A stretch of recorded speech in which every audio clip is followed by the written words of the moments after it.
Why would you want to reclaim your shame? I'll tell you why. Because it's one of the most crucial emotions you have. And without your shame, you don't know how to behave. You can't function in relationships. And your empathy won't work because you are not connected to the very emotion that needs to be online before your empathy will develop in childhood. Hello, I'm Carla McLaren. This is episode 12 of the Off-Ramp Project. And we are looking at the specific emotions, although all emotions are involved right now, but the specific emotions that are being manipulated and jacked into during this time of intense chaos and manipulation and emotional intensity. And the reason I'm talking about emotions in this way is because your emotions are not for sale. Your emotions are not for other people to use. But unfortunately, that is the world we find ourselves in now. Our panic is being continually poked and prodded and pulled out of us. Our hatred, our willingness to see the other person who's not us as a monster, certainly as a fool, but also as a monster. That's hatred. And your hatred is being jacked into and manipulated and pulled out of you all the time these days.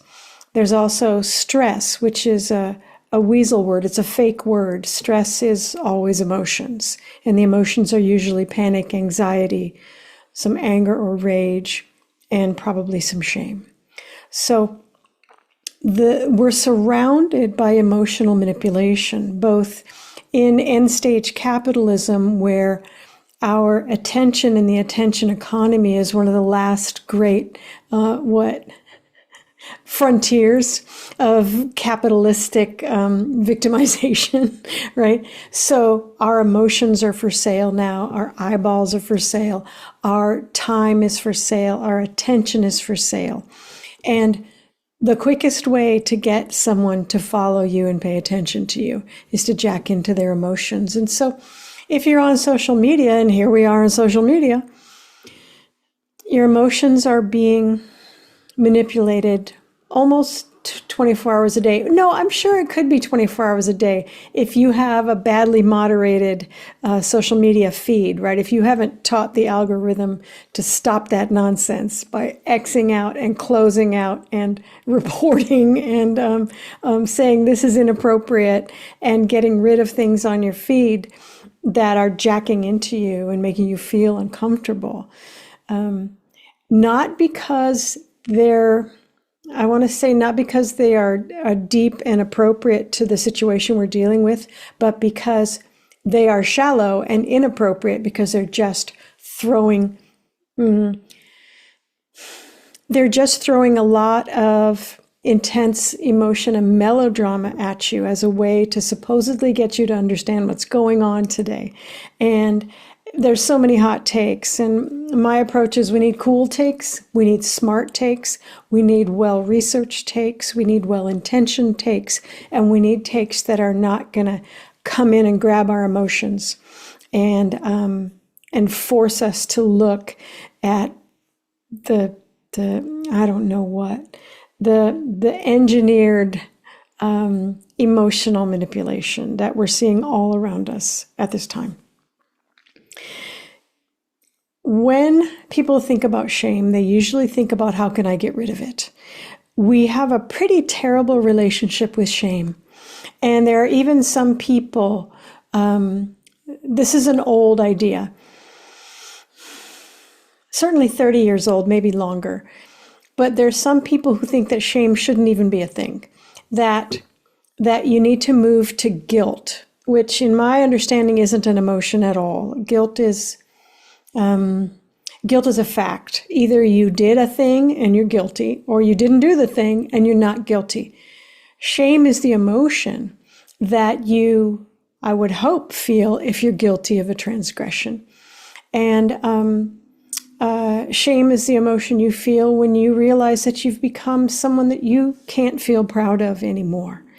the old idea is that guilt is preferable to shame because guilt is a feeling you have about something you did, like an uncomfortable feeling you have about something you did. And you can deal with that, right? You did it, so you can undo it. But shame, in this old idea, is feeling bad about who you are. So guilt is what you did, shame is who you are. And so people are like, oh yeah, I never want to feel bad about who I am. I can't fix it.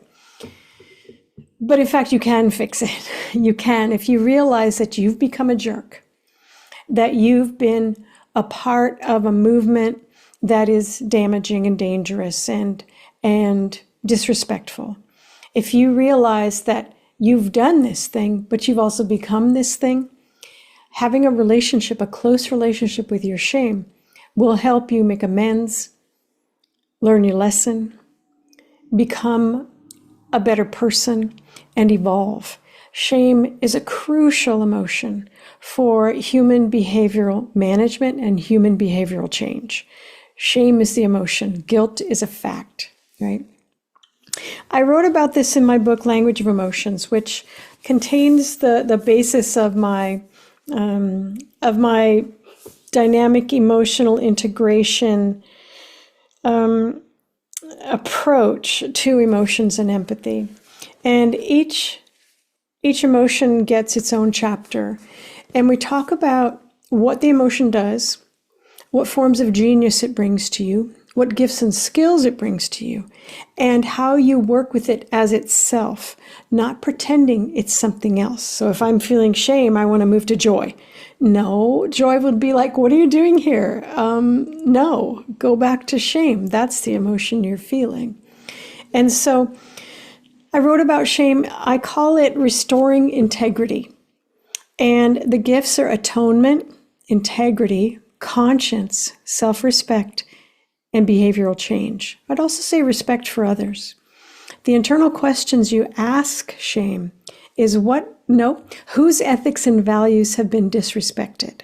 And it could be yours, and it could be someone else's that are valuable, and it could be that these ethics and values don't belong to you. And we have a practice for how to work with that. The second question is what must be made right? If it's your ethics and values, then you make it right by stopping what you're doing, apologizing, making amends, and growing as a person, right? Whether it's something you did or something you've become. It's the same process. There's no difference for me between guilt and shame, except some people want to hide in this concept of guilt. And in so doing, they're becoming weak and they're becoming less valuable in this world. And as we're seeing around ourselves now, we need more people who can work with shame and who can evolve and become more valuable when we're in such a chaotic and painful time, right? Shame is going to be the go-to emotion, and reclaiming it means learning how to work with it. Signs of obstruction are crippling, repetitive, guilty feelings that do not instruct you or heal your relationships. Or on the other side, shamelessness, where you and others are endangered by your delayed remorse or inappropriate behaviors. The practice is that shame arises to make sure that you don't hurt, embarrass, or dehumanize yourself or others. If you channel this emotion, and by channel I mean you're moving this emotion along the pathway it needs to take, right? If it's about atonement and behavioral change and conscience, then your work with shame is to move toward those things. A lot of people will repress shame. That's not the movement that shame needs from you, because you did something wrong or something is wrong, right? So repressing it is ridiculous. Or they'll express the shame on others in a form of blaming. Why are you so sensitive? I've always been this way and it's your sensitivity, right? No, that's kind of exploding your own shame. It might make you feel better for like a little instant, but your psyche is not going to want to be supporting that kind of behavior. So the shame is going to come up again. And if you don't have any skills, you only know how to repress or express and blame people, then you're going to get yourself into a spin just like this afternoon, right? the only way out is through with shame. And so we teach how to do that in dynamic emotional integration. Channel this emotion into your boundary and create a sacred space, a quiet, private space in which you can identify and atone for your wrongdoing, explore and amend your behavior, throw off inauthentic shaming messages, which means the stuff that comes at you. You're not tall enough, you're not short enough, you're not fat enough, you're not thin enough, you're not smart enough, you're not dumb enough, you're not, right? You'll get a lot of blaming coming at you from the outside world. And it's important to note that the name of this episode is Reclaim Your Shame, not someone else's. Right? We've all been shamed for things that we can't change. And what I want to say about that is that's not shame. That is someone else abusing you, right? Understand the difference between shame and abuse. If you're walking around in a beautiful black body or a beautiful trans body or a beautiful Mexican American body, and people want you to feel ashamed about that, right? First of all, your shame belongs to you. Is that something you feel ashamed about, or has that been placed on you as a form of abuse, right? If it's a form of abuse, it goes. It gets the F out, right? Goodbye. And we have a practice called burning contracts to help you spin off the abuse that other people call shame. It's not, it's abuse. It's abuse. To tell someone that the basis of their being is not okay is abuse. And it's just that simple. That's not shame. That's not shame, right? Shame is a beautiful, brilliant, empathic, connecting emotion. It makes you a valuable person to know and to love. Abuse is abuse. They're not the same thing. Right? So a lot of people, when they say you don't ever want to feel shame about what you are. Well, if the shame came from someone else and they're trying to control you and abuse you with it, hell no, you don't ever want to feel that. In that way, I would agree. But shame about what you are.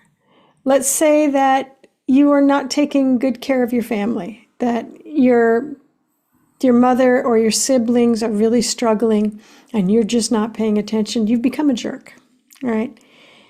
It's important to sit down and feel your shame about that and see what you want to do, right? It's not that you've just done something. It's not that that one time you ignored your sister or that one time you didn't help your mother. It's like you've become a sister ignorer. You've become a mother ignorer, right? That's not something to be proud of. And if your shame is working properly, it will tell you that gently. Now, if you don't know how to work with your shame, if you're repressing it or expressing it in blame all over the joint, your shame's probably going to get louder, right? Because you're not listening. It has something very important to tell you, and you are not listening. So your shame's probably going to become kind of a pest. But what we've learned is that it's also your best friend, your pest friend. It's your shame because it's trying to get you back into true with something that you could feel proud of, right? It doesn't want you to be this weakened, kind of a jerky, irresponsible, weenie kind of a person. It wants you to be someone you can look back on your deathbed and say, that was hard, but I rocked it, right? That was difficult, but I stood up and I took my responsibility, even though I didn't get paid for it. I made a difference in the world because I didn't listen to the part of me that is self-centered and self-absorbed and weak and has lots of excuses. I stood up and I was a good freaking person, right? Shame knows how you'll feel on your deathbed, right? Shame knows how you're going to feel if you keep going in the way that you're going. There's a poem, and I can't remember, but it's, if you don't do it, the next world is going to be a lot like this one, right? The next world is going to be a lot like this one. Are you enjoying this world? If you're not listening to your shame, which is telling you continually, Whose ethics and morals are you living up to? Whose ethics and morals have been disrespected, and what must be made right? Okay. Now, shame has been thrown at all of us, right? Which is blame from other people who don't want to feel their own shame. So people who are dealing with racial bias that they haven't looked at, they haven't explored, they haven't had their shame come and say, are you sure that this is how Black people are? Or people who haven't dealt with their transphobia or their homophobia and their bias against people who aren't just straight up, heterosexual boring people. Their shame would say, are you sure that this is true? Are you sure? And if people don't have any functional relationship with their shame and they don't know what to do and they have no practices for it and they don't know what's going on because they've been shamed, they'll either repress it or express it in blame. And it's not going to make it better. Throwing your shame at someone is only going to relieve your pain, the necessary pain that it takes to evolve as a person. It's going to relieve that pain for just a couple of seconds. And then there's going to be more shame saying, friend, I'm trying to tell you something for your own good, right? You are not doing well in this world. And you may begin to feel that your shame is abusing you, when in fact your shame is just trying to get your attention. And you blaming people or repressing both are inappropriate, both are very poor ways to treat emotions. And your emotions come to tell you something important. Each one has a different message for you, and shame's is about your conscience and your integrity and your behavior and your relationships. Crucial social emotion, absolutely crucial. And when babies are little, if they have a shame delay, if their shame doesn't develop appropriately, they will have an empathy delay. Because shame tells me, how is my behavior affecting other people around me? And do I care, right? Do I have a sense of concern for the needs and the wants of the people around me in terms of how our relationship goes? If the answer is no, and for young babies don't develop shame right away. It's not factory, it's not factory spec, right? They've got to develop it in relationships. And so there can be a way that the shame doesn't develop appropriately. When that happens, empathy won't develop appropriately. So you'll see empathy delays. You may see a form of narcissism show up, right? And then if the child doesn't sort of get on that, then they can grow up to be a person who's very hard to have a relationship with and who doesn't really feel the love going back and forth. There's an emptiness there. So when you're with babies, when you're with little ones, one of the most important things to do is get them off screens, especially before the age of 2. Do not let babies be on screens some people are saying never, but I was a mom of a very active child, and it's like, give him a screen for 1 hour, please, God, right? So let's be realistic about how hard it is to raise a child. But the thing about screens, even with AI, I don't even want to talk about AI with children. This is not okay what's happening to kids with AI. Stop it. The thing about a screen is that even if it's like, I don't know, Blue's Clues, where they say, where's the animal? And they wait. They're like this.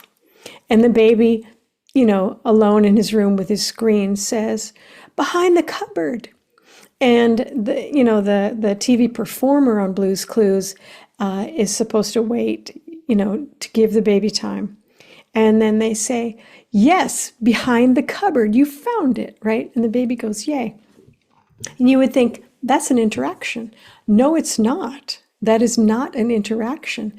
That is a living, breathing baby developing their brain synapses, their language, their capacity to interacting with something that is essentially dead, right? That interaction is worth nothing. And what you will find if babies are sat in front of screens for too long is they not only develop an empathy delay, they develop a language delay, because language and empathy often require each other. I've got to know, before I understand words in a language, I've got to know that someone is talking to me, right? I've got to know that they have an expectation. I'm reading their emotions. They look happy, so I'm going to smile. And then what do I say? That's a part of it. Empathy and language develop together. And so if a baby is not getting enough expressive and receptive language back and forth, learning the rhythms of daily life and how to deal with this person and that person and what this emotion seems to be or what it feels like or what my emotions can be, right? It's a tremendous amount of experimentation and work and exploration and delight and some fear when you say or do the wrong thing, right? It's a full body learning experience to learn language and to develop appropriate empathy with living things, right? With animals and people, plants. If children have too much screen time, they literally cannot develop appropriately. And so as we look at kids who are raised with screens, and I would say that's been the last 40 years or so, many of the people in this age range don't test very high on measures of empathy. Now, I have problems with those measures of empathy because they don't take a lot of things into account, and I'm not saying that people under the age of 40 are all empathy delayed. That's just absurd. That's silly. And it's emotionally manipulative to say it, so I'm not saying it. But there is a way that screens pull you in, but don't respect you. They attract you, but it's not empathic. They talk at you, but they can't talk back to you, so your language development is delayed. Right? You can always catch up. You can always catch up with empathy. That's the cool thing about empathy, is no matter what happened to you or what's going on in your brain, you can develop your empathy at any age. You can develop parts that you're missing. You can also calm down parts that are too high.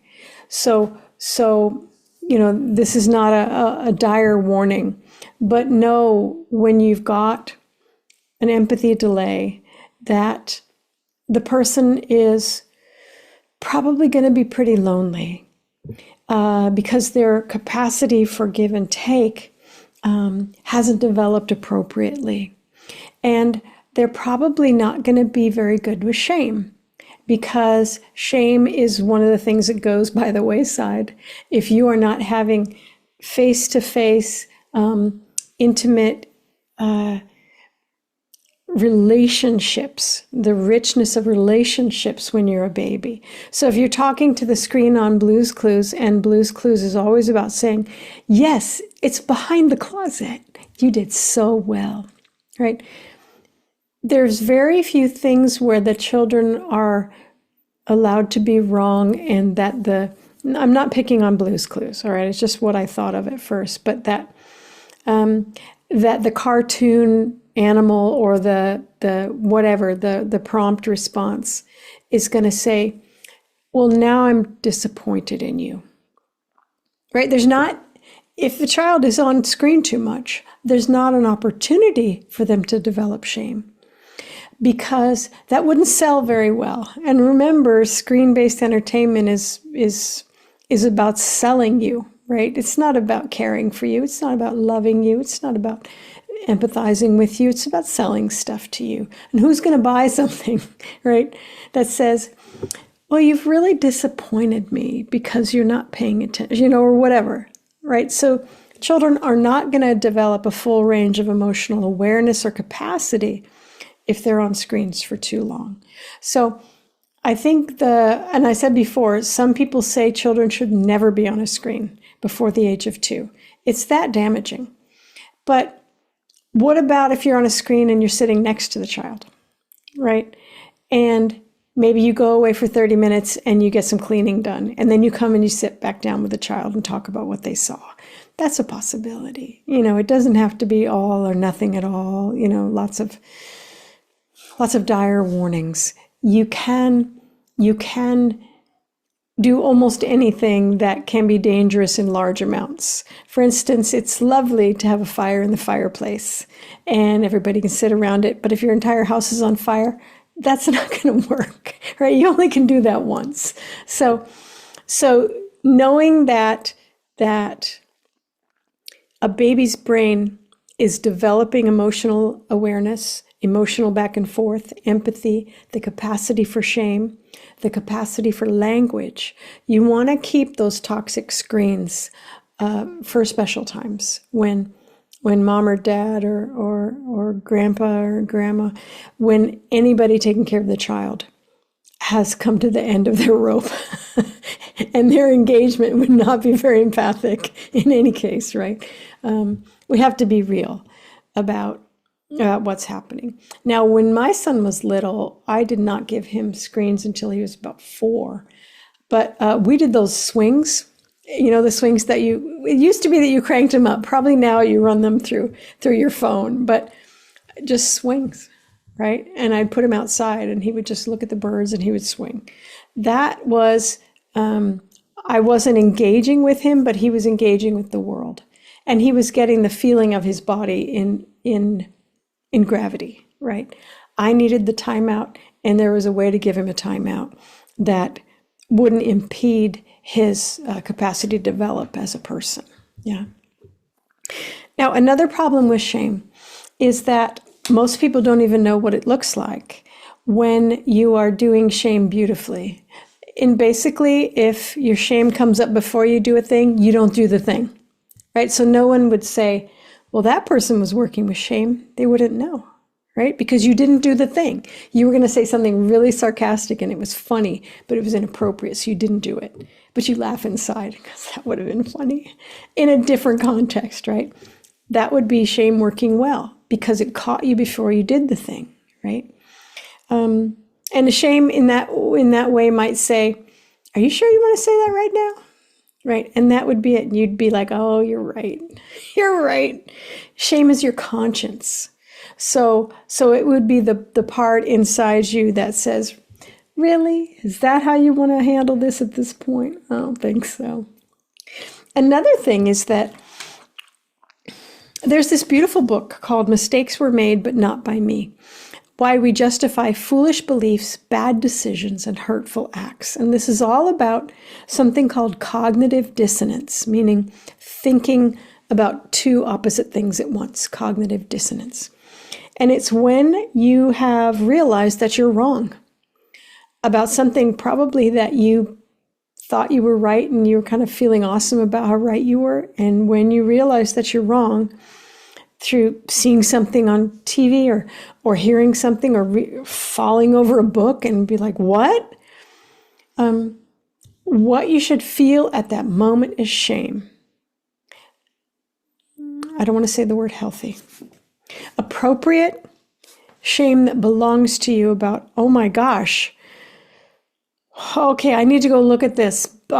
This is bad. My face is turning red. I feel kind of terrible about myself. I've been holding on to an idea that's not right. Okay, this is me talking inside myself, unless I have a friend with me who understands shame. But I need to go into a period of self-reflection about this cognitive dissonance, about realizing that I'm wrong. But in this book, what Carol Tavris and Elliot Aronson say is that people tend not to do that unless they've had some training, unless they've had some training in how to be wrong. And so what they tend to do is something that these two researchers called motivated reasoning. Motivated by you not being willing to feel shame because it's been such a terrible thing in your life, right? And reasoning where you bring out all of your IQ points, right? However many you have, and then you add more. I don't know where you get them, but you do. And you become the most brilliant arguer for your previous wrong position that ever was. Now, I said previous wrong position, but you don't have any room for that word wrong. So your most brilliant arguer for your previous position, because you can't be wrong, because you thought about it for years and you built your career on it and blah, blah, blah. These people agree, right? You're going to go so hard at it with motivated reasoning that your cognitive dissonance is going to blow up. And it's going to become sort of a leading feature in your psyche. Instead of, for instance, love, justice, equality, fellow feeling, hard work. It's going to be motivated reasoning in support of this wrong idea, this wrong behavior, this way that you were wrong. What's interesting about this book, it is all about shame. It is all about shame. And they don't say shame once. Right? So they're talking about how hard it is. And I'm like, yes, it is hard. Because you aren't talking about the emotion that actually makes dealing with cognitive dissonance possible. You are talking about the emotion, shame, that helps you look at your motivated reasoning tendencies and go, you need to cool your jets because there's new information coming in and you have a chance to grow and become a smarter, brighter, bigger, better person with smarter, brighter, bigger, better ideas. And yes, it's painful, but what is worth it that doesn't involve pain, right? So this book is awesome if you're dealing with shame. And it's a long book. It's a long book. And so if you're very too long, didn't read, you can go to chapter 8, which tells you what to do. Okay. I'm giving you quick ways to deal with this, okay? Because it's so crucial that we all learn to deal with our shame. Now, one person who has been working beautifully with shame, although I don't know if she calls it that, she does in the second book, the sociologist Arlie Russell Hochschild. She is one of my heroes in this world. She's a national treasure. She is started as a sociologist of emotion, and if you want to understand emotions brilliantly, you read Arlie Hochschild. She was the creator, the originator of the concept emotional labor and emotion work. And she talked about the ways that we have to work our emotions in the workplace and how we have to do labor in our relationships, emotional labor, picking up the slack for other people or fixing our emotions so, because they can't deal with it. And it just opens the whole world. In 2012, she saw how much trouble we were in as a country. And she was sitting in her white, upper class enclave in Berkeley. She was a professor in Berkeley. And she thought, I need to get out of here. And so she went to the bayou in Louisiana and was surrounded by middle class and poor, often very far right people, and she wanted to learn what was the deeper story. And the deeper story, this is called, the subtitle is Anger and Mourning on the American Right. She found a lot of anger. She found a lot of mourning for the ways that they felt that their world was disappearing. And Strangers in Their Own Land is a part of that deeper story, is are we Americans because we don't understand what's going on. This was during the Obama presidency, right? And we saw later how divisive that had been, tragically so, but that it was an incredibly divisive thing for the country, as the Trump presidencies have been as well, right? So it seems like division is what we know how to do right now. But after the first Trump presidency, Arlie Hochschild wanted to know more. And she did this book, Stolen Pride, Loss, Shame, and the Rise of the Right. And instead of going to the bayou, she went to the Appalachians, where there's some tremendous poverty and also tremendous tradition of the right there. Even though the Appalachians and most of the South used to be primarily Democratic, it shifted into primarily Republican and sometimes far-right Republican. And a lot of the white supremacy movement grew from the South, yes? And so what she was looking is, what's the deeper story here? And the deeper story was about shame and being made to feel ashamed of who they were. And of course, if you are being made to feel ashamed, that's abuse. So these people had experienced abuse in the America that many liberal people, like Arlie Hochschild, who lived in a liberal enclave in Berkeley, really didn't understand. And for her, not understanding it meant, I've got another book to write, right? And so she went and really heard the story of what was going on and why Donald Trump, who's a very divisive figure, spoke so deeply to these people. And the answer is shame. that people were pressed downward by applied external abuse, shame.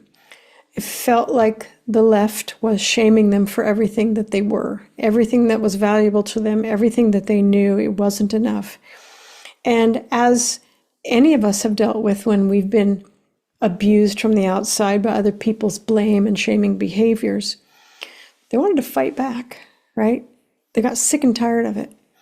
And into this morass, into this, I don't know, oceanic tumult of emotions and shame, Donald Trump was able to come in and say, they're shaming you, but they're wrong, right?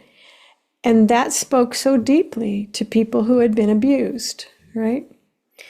And I just love that book. We're going to look at it more later, but if you would like to read something that will help you rehumanize people on the right, these are the books. Arlie Russell Hochschild, there's no one like her in the world. She is a treasure. So we've got situations where lots and lots of external abusive shame is being put on everybody right now, right? As a person on the left, I'm being told that I'm a bleeding heart liberal. Well, I hope my heart is bleeding. I don't want a heart with no blood in it, right? Or that I just want to spend money and take care of people who aren't taking care of themselves. That in some areas of the right, there's an idea that I and my people are intentional child molesters, and that we might even be drinking blood of these children. Now that is blood libel. If you believe that, go look up blood libel. It is like Nazi 101. It's not okay. They used to do it about Jewish people. That was one of the ways that Jewish people were so targeted, was the idea that didn't come from the Nazis, but they capitalized on it. The idea that Jewish people were drinking the blood of babies was an old story. It's a very ugly, terrible story. And for it to be brought out, in the 21st century in the United States, that's some creepiness. Okay. That's a history we don't want to revisit. All right. But so there's lots of shame being put on all of us. Immigrants are holding a tremendous amount of externalized shame, of abuse shame. Our beloved immigrants are being told that they're not wanted and that they're illegal and that they're the problem, when of course there's no such thing as immigrants creating a problem as a group, because especially here in the United States. We are not having children the way that my parents did, having 5 kids. Most of us are having 1 or no children, 2 maybe at the most, because it's so expensive. Our economy is going to fail if we don't have immigrants coming in. Immigrants coming from countries where having more children is the norm, right? We are desperate for immigrants. We are desperate for babies here. And Americans aren't going to be doing it, right? That ship has sailed. So for us to be blaming immigrants and to be chasing them out of the country and all that kind of stuff, to be placing a lot of external shame on them, we're just shooting ourselves in the foot, right? We're making sure that our country's not going to recover. Okay, so don't do it. Our beloved LGBTQIA++ community, people who are really challenging the concept of gender and sexuality and the old, dead, completely wrong idea of the 2 genders and the 2 sexualities or whatever. Oh no, there's only one. Oh, there's one sexuality. It's heterosexuality or the highway. I'm like, I'm going on the highway. That we're shaming these people. We're shaming them, tremendously. And of course, our beloved Black community has been shamed since the day they were dragged here, right? And so there's so much shame going around. And of course, liberals are shaming Trump supporters and Trump supporters are shaming liberals and everybody's shaming everybody else. But what I'm not seeing is people working with their own shame, which would stop them dead in their tracks when they're trying to shame other people, right? One of the ways you can tell someone's not working with their own shame is that they're blaming others, is that they're projecting their own weakness onto others, is that they're being cruel, is that they're creating hierarchies of worth where straight people are up here and LGBTQIA++ people are down here. It's a hierarchy of worth. It's a shame-based worldview. This is the abusive shame. I don't mean the good shame that tells us when our behavior is not good.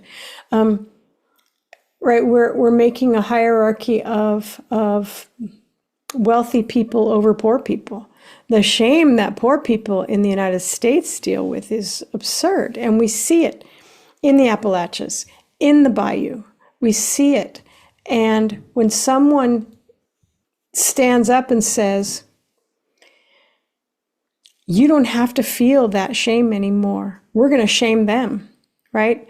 I can see there's a draw. There's a draw there. It's like, wait, hold on. You mean I could feel better by being terrible to other people?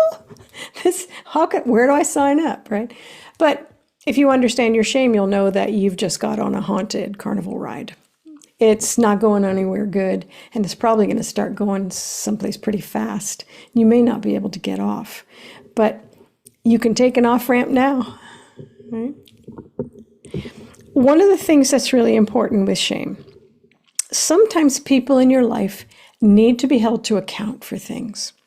And I learned with raising my child that the way that most parents, certainly my parents, the way that most parents have learned to shame is going to create a shame problem in the child. Because what they do is this, the child goes and they are, they're going to pull the tail of the cat. Like, that's just so funny. And a parent might say, they might say, Liam. And Liam looks up like this, got the cat says, right? And drops the cat, right? He knows something's wrong. Liam knows something's wrong. And parents don't know to stop right then. They don't know. Because with that look and the dropping, that child's shame is active. The child's shame, not the parents. And they're going to need to think about it. They got busted, and they're going to need to think about it. But what most parents do, even seeing the white face of the child, the pale face of the child, the large eyes, the look of what? They say, how many times have I told you to leave the cat? Do you know what I mean? And they throw a lot of anger and blame and pointing and yelling and intensity. Now, the child is already having the internal intensity of the shame of like, I've done something wrong. I don't know what to do. I've done something wrong, right? And now the parent is pouring more shame, more blame, more rage onto the child. What they're doing is overwhelming the child's emotional system. And that child is not going to have a clear connection that is workable and reliable to their own shame because they've just been bowled over, right? And if you did that as a parent, well, bless your heart, because we all did, right? And we all had it done to us. That's the hardest thing when you're working with friends and children, even animals, is to watch for their shame response.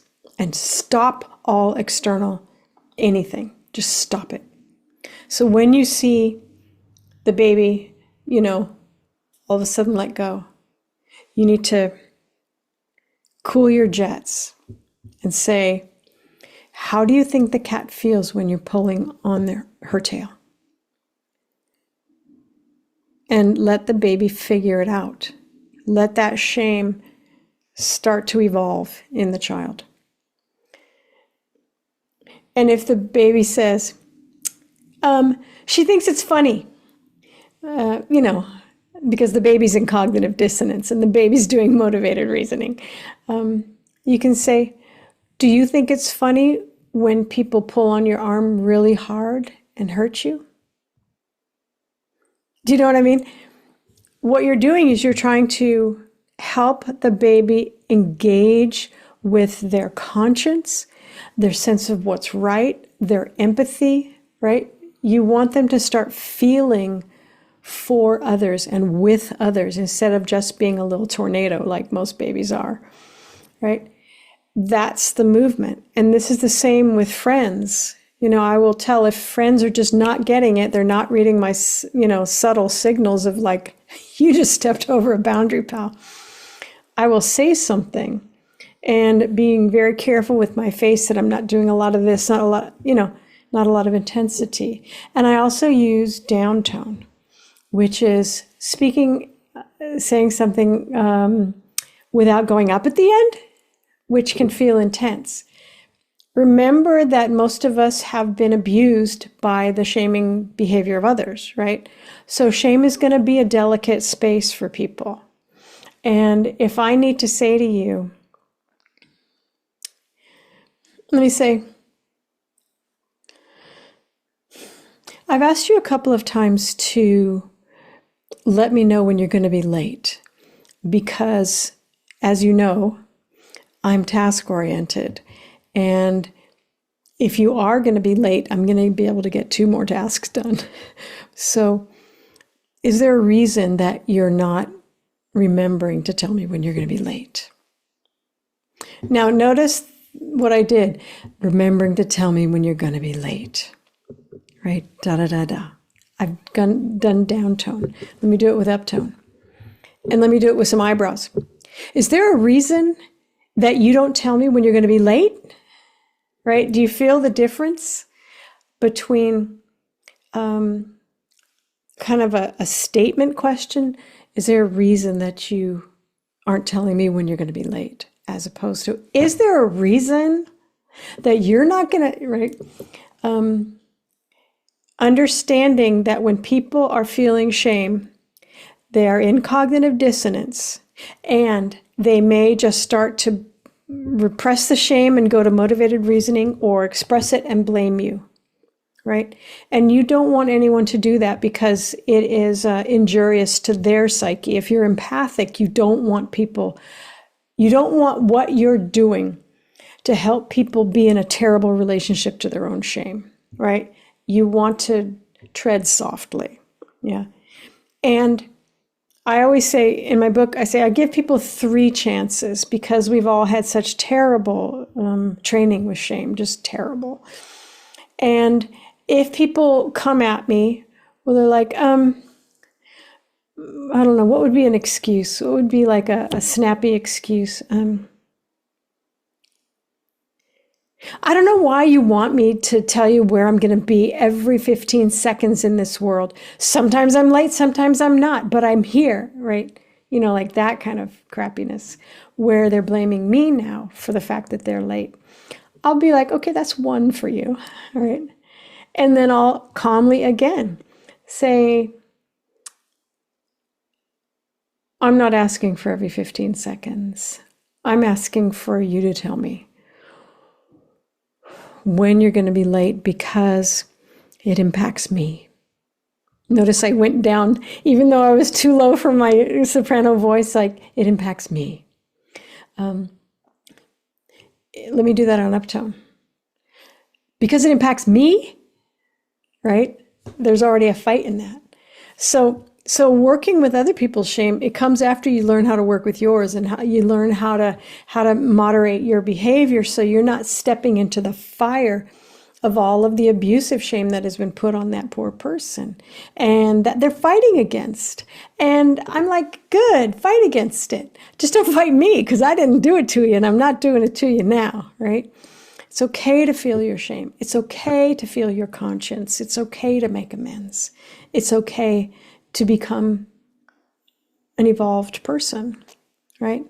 But it's important to identify the difference between shame, which belongs to you, which is your conscience, your capacity to stand up for morals and values that are important to you, your capacity to understand what morals and values you're carrying around with you, and the shame, blame that comes from the outside, which is abuse. So that's the way to take an off-ramp from the shame, blame, that tedious dance that's not going to get you anywhere in this world and will slow you down. And the feeling of your conscience and your morals and your ethics coming up and saying, no, that's not okay, what's happening, is to identify whether, is this my moral value? Is this my ethical value? Is this an important part of the core of my being? Or did I pick this up someplace else, right? Is this my shame?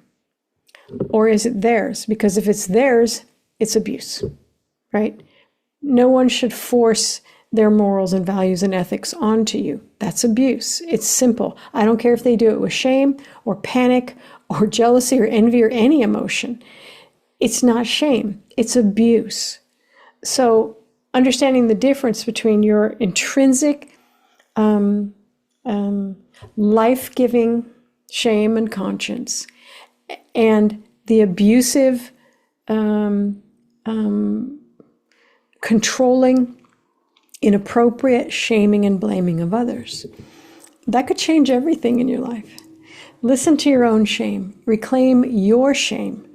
Learn who you are and what's important to you.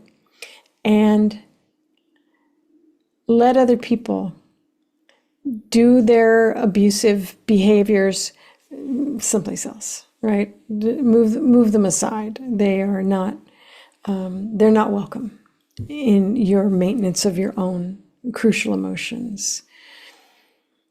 It's a lifelong practice working with shame in a culture or maybe even a world that is as shame impaired as we are, that is as blame abusive as we are. It's difficult. So give yourself a break. Cat videos. Watch comedy. Give yourself a break because it's hard work. And everybody needs, like a peanut butter and jelly sandwich. It doesn't always have to be, you're doing things that are important in this world. Give yourself a break. Take an off-ramp from shame, blame, abuse. Take an off-ramp from working yourself so hard. Know that we are all, I like that, slouching toward Bethlehem. We are all bozos on this bus, and we can do a hell of a lot better than we think we can. We just need better skills, better gifts, better tools. And one of the most important tools that you have is your real, intrinsic, chosen, ethical, moral sense, which is what your shame helps you connect to. Shame is a crucial social emotion. and you need to reclaim it. Thank you. I'll see you next time.